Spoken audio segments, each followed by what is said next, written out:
प्रभु यीशु मसीह में स्नेह की बंधुओं, हमारे पिता ईश्वर और प्रभु यीशु मसीह आप लोगों को अनुग्रह तथा शांति प्रदान करे।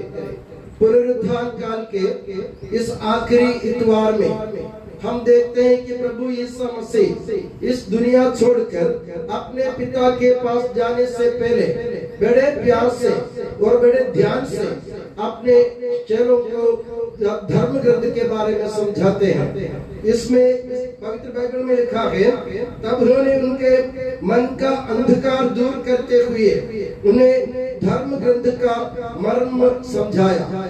धर्म ग्रंथ का मर्म क्या है? धर्म ग्रंथ में क्या लिखा है? जैसे इसमें लिखा गया है, उन्होंने मूसा से लेकर नबियों का हवाला देते हुए और भजनों के स्तोत्र भजनों के हवाला देते हुए प्रभु ने उनको समझाया। मूसा इस्राएली लोगों के नेता थे जो चुनी हुई प्रजा को प्रतिज्ञा देश तक पहुंचाने के दायित्व निभाने वाले थे, यानी इस्राएली लोगों को शारीरिक रूप से मुक्ति दिलाने वाले थे मूसा। और नबी कौन थे? नबी ऐसे लोग थे जब लोग भटक रहे थे, गुमराह हो रहे थे, जब लोग अंधकार से लिपट रहे थे, तो उन लोगों को ज्योति की ओर लाने के लिए, उनको सचेत करने के लिए, सच्चे ईश्वर के बारे में उनको शिक्षा देने के लिए ईश्वर द्वारा भेजे गए लोग थे नबी। और उन लोगों ने भी प्रभु यीशु मसीह के बारे में जिक्र किया है। और भजन किसके द्वारा लिखा गया? हमारे विश्वास के अनुसार हम ये मानते हैं कि ये भजन स्तोत्र भजन राजा दाऊद ने लिखा है। राजा दाऊद कौन है? इस प्रभु ईश्वर के सबसे पसंदीदा राजा, इस्राएल को मुक्ति दिलाने के लिए चुने गए राजा, और वे भी प्रभु यीशु मसीह के बारे में जिक्र करते हैं। और इन सब का सारांश क्या है? इसी को कहते हैं धर्म ग्रंथ का मर्म। सारांश एक है, प्रभु ईश्वर ने अपने पुत्र यीशु मसीह को दुनिया को मुक्ति देने के लिए इस दुनिया में भेजा। और प्रभु यीशु मसीह ने अपने दुख भोग, मृत्यु और पुनरुत्थान के द्वारा मृत्यु को परास्त करते हुए, पाप को पराजित करते हुए हम लोगों को अनंत जीवन का आशा प्रदान किया। और आखिरी में, जैसे आज प्रभात वंदना में हमने पढ़ा, अगर आप लोग मन में ये विश्वास करते हैं कि प्रभु यीशु मसीह सच्चा ईश्वर है और प्रभु ईश्वर ने उनको मृतकों में से जिलाया, तो आपको मुक्ति मिलेगी।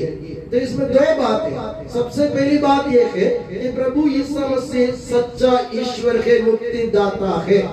उसके सिवा और कोई मुक्ति दाता हमारे पास नहीं है, क्योंकि वही रास्ता है, उसी से होकर हमें जाना है। क्योंकि पुराने विधान में नबियों के समझाने पर भी, न्यायकर्ताओं के समझाने पर भी, राजाओं के समझाने पर भी लोग समझ नहीं पा रहे थे, वे गुमराह हो रहे थे, रास्ते से भटक रहे थे।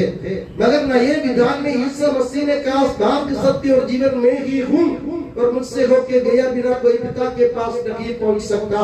तो हमारे पास रास्ता साफ दिख गया। प्रभु यीशु मसीह ने रास्ता दिखाया, वही मुक्ति दाता है। दूसरी बात, हमें यह पक्का विश्वास करना चाहिए कि प्रभु ईश्वर ने प्रभु यीशु मसीह को मृतकों में से जिलाया।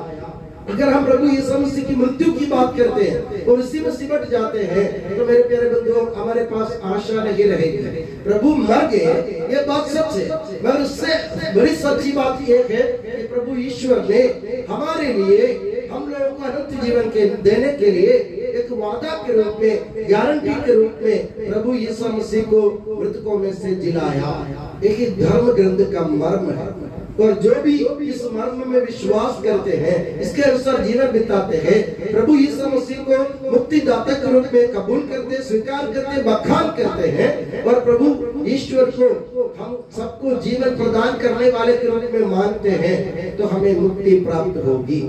यही हमारे लिए सबसे बड़ी आशा का विषय है, क्योंकि प्रभु ईश्वर ने यीशु मसीह को दुनिया के मुक्तिदाता के रूप में भेजा और अपना वादा निभाया। प्रभु आखिरी में प्रभु क्या चाहते हैं?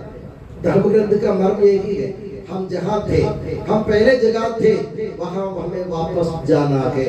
यानी ईश्वर से, घर से, हमारे आदि पिता आदम के पाप करने के कारण हम बहिष्कृत हो गए, हम लोगों को बाहर फेंक दिए गए थे। अब मौका मिला है। प्रभु यीशु मसीह की आज्ञाकारिता, मृत्यु, मृत्यु और पुनरुत्थान के कारण हम लोगों को आस्था मिली, हम लोगों को आशा मिली, हम ईश्वर के पास बेहिचक जा सकते हैं। बस इतनी सी बात है कि प्रभु यीशु मसीह को मुक्तिदाता के रूप में, एकमात्र मुक्तिदाता के रूप में स्वीकार करना और उनका बखान करना, तब जाके हमारे लिए मुक्ति संभव होगी। तो मेरे प्यारे बंधुओं, मेरे आपसे निवेदन है कि आप पुनरुत्थान पर्व मना चुके हैं और ये आखिरी इतवार है। कम से कम आज हम अपने मन में ये विचार लाए, मैं अभी तक मैंने ईसाई जीवन बिताया, प्रभु यीशु मसीह का नाम ले रहा था, मगर क्या मैंने उनको अपने सच्चे मुक्तिदाता और एकमात्र मुक्तिदाता के रूप में क्या मैंने उनको दिल से स्वीकार किया है? क्या मैंने उनका बखान किया है? ये सोचने की बात है कि आप सोचिए, अगर आपसे तो कोई त्रुटि हुई है तो आप लोग उसमें आपको संशोधन करने की जरूरत है, अपने जीवन में सुधार लाने की जरूरत है और प्रभु यीशु मसीह को एकमात्र मुक्तिदाता के रूप में स्वीकार करके उनके बखान करने की जरूरत है। और मैं दुआ करता हूँ कि प्रभु यीशु मसीह और माता मरियम आप सभी को हमेशा अपनी नियामत की छत्र छाया में सुखी और सुरक्षित रखे। पिता, पुत्र और पवित्र आत्मा के नाम पर आमीन।